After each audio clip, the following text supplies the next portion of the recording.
Hello, it's Sarah from Hardcover Hearts, and I'm here with my week of reading wrap-up. This is where I talk about the books that I read last week, what I'm currently reading, and then potentially could read next week based on my mood. So you may have noticed that I didn't post anything last week, and that's because my husband and I took a very quick little road trip. It's really the first time we've been out and about doing anything other than maybe reading in a very big park with a lot of air. I think we only did that maybe 2 or 3 times during the past year. So now that we're inoculated and feel a little safer, we decided to take a little road trip, and we were able to see my mother-in-law for Mother's Day and go to Palm Springs and sit by a pool and basically just be hot and read. So that was quite lovely. But because of that, and I thought I might film, but I ended up not filming and not wanting to edit or do any of that kind of thing. So I just kind of took a break for a week. And I also took a different set of books. I'm not sure if you're like me, but when you go on vacation, you may not want the same level of kind of literary heftiness that you may have been reading. You want some lighter fare, some more fun, effervescent type reads. And so I gathered a different set of books, and I posted them on Instagram of me kind of whittling down from all the books that I thought I wanted to take, and then trying to get down to a reasonable amount. So I'm back, and I want to talk about the books that I read. So let's get right into it.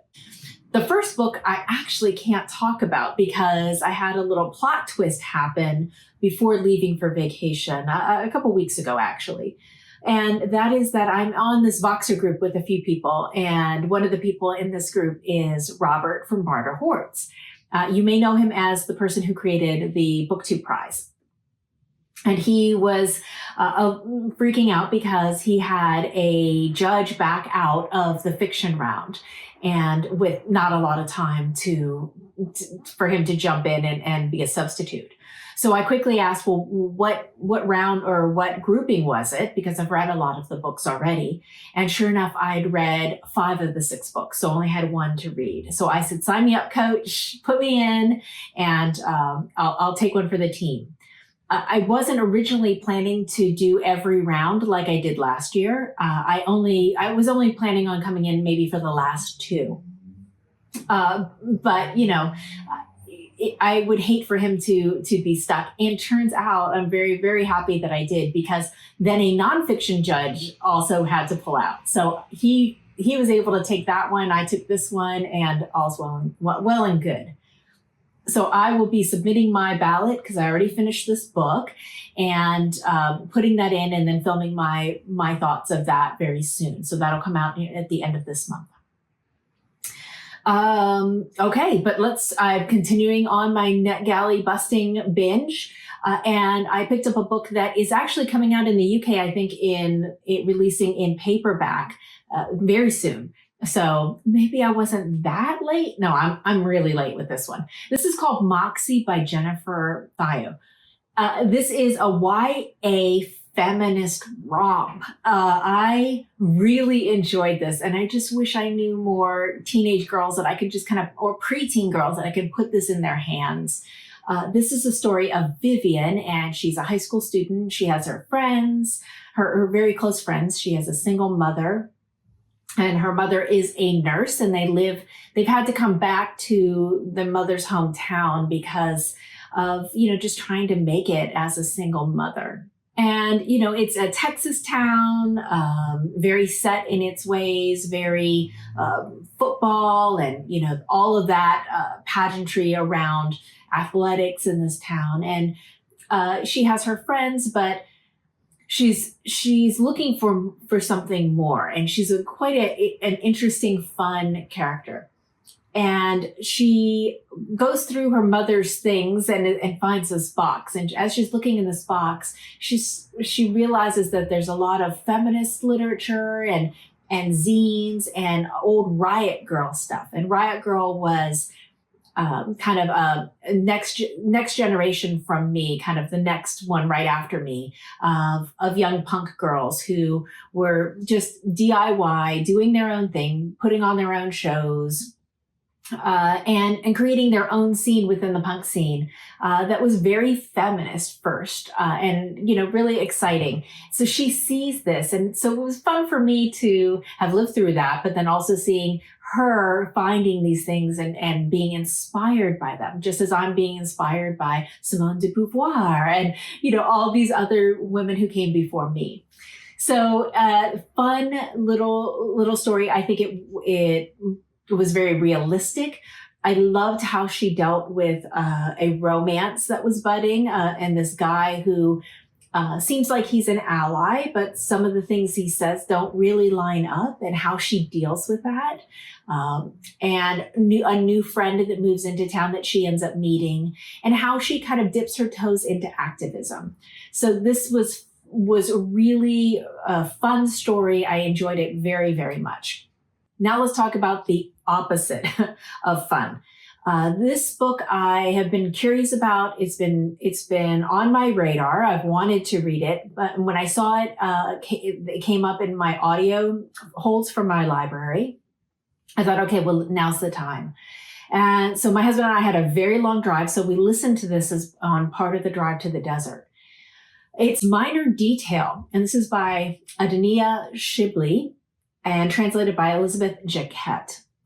This one has won a bunch of awards, and it's incredibly timely, more so than I ever could have imagined. It's a very, very slim book. It's 144 pages, and the narration was very, very good. You have 2 points of view, kind of equally split in the book. And they don't go back in time. It's first perspective and then the second perspective. It opens in 1949 in Nakba, and this was the scene where there was 700,000 Palestinians were displaced in this war with Israel. And our character that we're embodied with is a member of the Israeli army, and he's like a commander of the army. And we were joking because the book is called Minor Detail, and yet we are hearing every single minor detail that could exist. We're literally following this man through his entire day routine. There is no interiority into his mind. There's no reflection of no thoughts are coming through. It's literally just the actions that he takes. And a lot about, waking up and washing his face, washing his body, getting ready, getting dressed, going out on patrol, coming back. He gets bitten by something, and we think is a spider. And slowly, he doesn't get it looked at. Slowly, it just starts to take over. So this bite then creates fevers in him. It makes him see spots. You see him start to kind of unravel a little bit. At the same time, they come across a group of Palestinians, of Arabs, and they massacre the entire group, assuming that they are there to kill them, and even though they're the ones who come upon this group. And they take into custody a young woman. The horrors that they inflict upon this young woman are very dehumanizing. They don't treat her with kindness. She is an object. It's her and her little dog. And it's just incredibly difficult, very, very difficult to listen to in audio. And I would expect it would probably be difficult to read as well. They kill this woman. They make use of her and kill her after all sorts of things happen. And that ends the first section. The second section, we move into present day, and we have a young woman who is Palestinian, who is working in Israel, and she has fake papers. And we get to see all of the little ways that the endless number of obstacles that her just living a life as a Palestinian is impeded and mitigated and restricted. She becomes obsessed with this minor detail in history of this girl's rape and repeated rape and murder, and decides to go, and she wants to understand this better herself. And so she goes on this kind of quest, and we see all these maps where she has to figure out where she is and which road she can take, and the fear of getting caught because she's Palestinian. She's not allowed in these areas, even though this was her homeland. Very poignant scene when she is in this town and she needs to sleep somewhere. She can't just sleep in her car. And so she is accepted as with her papers that it's okay that she's there. She goes to a guest house, and as she's taking a shower, her expectation, she only has a few moments to quickly shower because she's lived under water rations for so long. And the idea that she could just stand there and luxuriate under the shower head is makes her feel incredibly great in the moment, but you get the tension of how horrible this was, that they, in real life, she doesn't have access to this.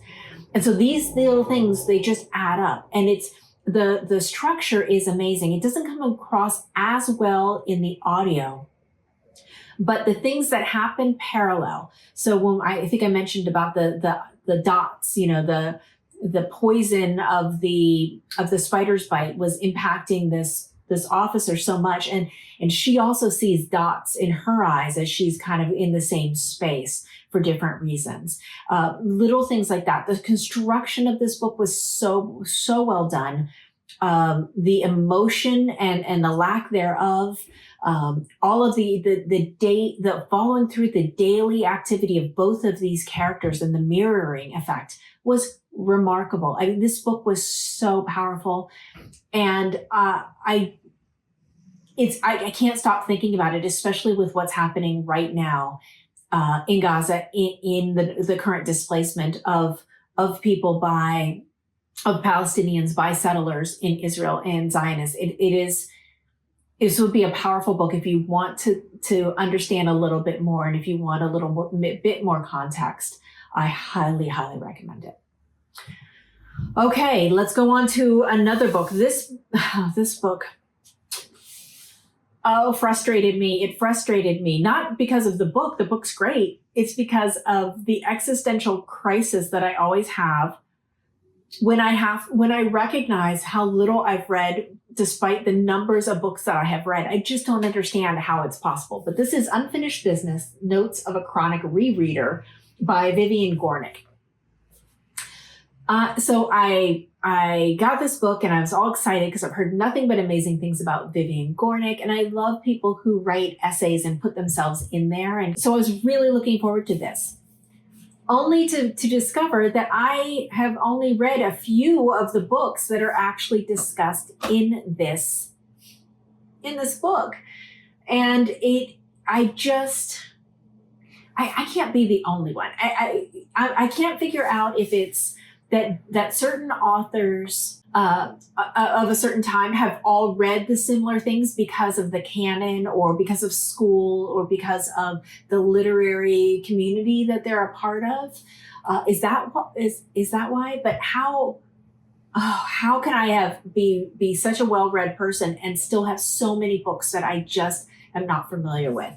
So that was a bummer, and it just, it'll keep me reading, and I'm not stopping. So I'll keep this because I don't like to have spoilers, and I don't like to read essays about books that I haven't read. It's not as fulfilling for me to as an exercise. So I will keep this on the back list and kind of pull it out from time to time. Now let me talk about a book that fulfilled every single one of my check marks. I think I've told you all before how I've been looking for a book that confronts colonialism from a fictional perspective, specifically a historical fictional perspective. I found it. This is it. So Mel from Mel's Bookland Adventure does it again. She said this was amazing. I immediately bought it, and voila. A Rising Man by Abir Mukherjee. Let me show you that amazing cover. So this is, I wanted to read this for the Asian Readathon that's going on for the Asian Pacific Islander Heritage Month happening here in the United States. And given all of the violence that's happening toward Asian Americans right now. So I really wanted to put more time into reading Asian literature. So I have a lot more that I need to get to. But this fit the bill for something that is a historical fiction mystery book that I could take to Palm Springs and read in the desert by the pool. This is set in Calcutta in 1919. We have Sam, and he is Sam Wyndham. This is the first of a series, and he is brand new to Calcutta. He is Scotland Yard. He comes, and he is a captain, and he immediately meets two people that are going to be working with him. One is an inspector and the other is a detective. Inspector Digby is your pompous white racist who there's something wrong with him. Something's gone wrong in his past because he has all of the bona fides that he should be much more higher in the ranks than he is. So something went wrong in his career, and we're not really sure what it is, but you got to keep an eye on that guy. And then the other gentleman is Detective Banerjee, who is an Indian national, who is really so smart, so capable, believes in justice, and also believes that for India to get its independence and to truly rule, that they need to understand how other countries have done it. So he's in the police to understand the police, to hopefully, when independence comes for India, to be on an Indian police force, which was, quite an interesting little piece there. A senior officer, a white man, is found dead in a part of town he is not supposed to be in, which starts all the mystery pieces together. We have wealthy colonialists. We have white English people who've lived there for years and as part of this colonial occupation of India. We have a woman who is a secretary who is of mixed race, and because of the caste system, really finds herself kind of bounce back and forth, and but very, very smart and very capable, and a potential love interest for Sam. This is just such a good book. He is wide-eyed. He is part of the system, but he also sees what's happening with the system. And I just thought it was fantastic. I've already put the next one on hold at my library and cannot wait to get to it. So if you are interested in historical mysteries set in India, this was fantastic.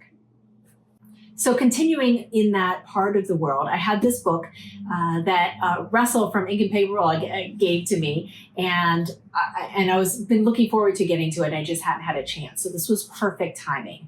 This is One Part Woman by Perumal Murugan. This is written in Tamil, and it was translated by Ariruddhan Vasudevan. And it was a good book. It had a lot of similarities to another book that I absolutely loved, which was Stay With Me by Ayubami Adebayo. And that is a Nigerian book. This is set in India. This is about a couple that is deeply, deeply in love. They can't get enough of each other. They adore each other. They live in this village, and everything is good for them except for the fact that they cannot conceive.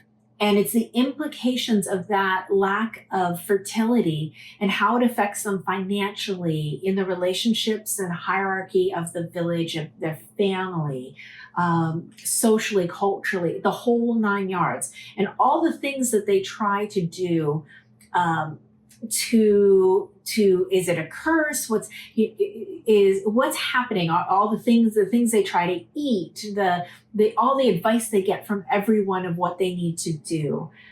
I felt like the book dragged a little bit but it was still culturally interesting. I thought that it was well written, and I learned a lot. I did find the ending very unfulfilling, though, really, really unfulfilling. So that was a bummer. You always hate to spend time with the book and then get to the end and be like, that's it. So yeah, I would love to know if you've read this and if you had different thoughts about the ending without spoiling it for anyone. So that's what I read. Currently reading, continuing slowly with Guermantes' Way, which is volume 3 of In Search of Lost Time by Marcel Proust. And I put this down, but I'm getting back to it for my buddy read with Elisabeth of Bookish North. This is Virginia Woolf's Night and Day. Really enjoying that. And then also reading Burnt Sugar with my In Real Life book club. This is by Avni Doshi. Then I have 2 other books. I'm listening to a book that Leo from A Little Book Life has recommended to me a few times. This is kind of in the fantasy realm, and it is A Brightness Long Ago by Gavriel K. Really enjoying it, listening to the audiobook, and my husband and I, once we finished Minor Detail and audio, we needed something a little lighter. So this was a kind of a nice transition. What I like about it so far is it's not high fantasy. There's no like magic system or anything like that, but it is almost like a parallel ancient Italy is kind of how it feels. We have family that different feudal systems that are kind of competing against each other. And we have a female assassin. She's a member of the royalty. So I'm really liking it. I love her character. A lot of really interesting women characters in here, and the point of view switches. It does go back a lot and kind of revisits things. So that is something that I'm not in love with, but we'll see as we keep going with it. Then I'm also continuing another NetGalley. This is brand new. It's The Bohemians by Jasmin Darznik. And this is like so many things put into one that I like. It's historical fiction set at the turn of the last century in San Francisco with a female artist. The artist is Dorothea Lange. It's set in San Francisco at the time right after the Great Earthquake of 1906, and right as the Spanish flu was coming back into play again. We had a bout where it was eradicated. There were big parties, and then it came back. Kind of feels a little ominous. And there's a lot of anti-Asian sentiment happening in the city that that impacts her because of her assistant, who is a half Chinese woman. So there's just a lot of really compelling, interesting things that are happening in this book. And it's Dorothea Lange, who is a very famous photographer. And so we see her evolution. This is fictional, but very well researched, and I'm enjoying it very much. So I'll give a full recap next week when I finish it. So that's it. That's all for me for now. Thank you so much for watching, and I will look forward to talking to you soon. And as always, please maintain safe social distance. Wear your mask if you're not vaccinated, and wash your hands and don't touch your face. And I'm sending all love to Brazil and India, who are still in the throes of the horrible, horrible pandemic. So I recognize my vaccine privilege and have always done so, because as a little child, I was heavily vaccinated to live in Africa. So it's not something that I take for granted at all. So please be safe out there. I'll look forward to talking to you next week. Bye.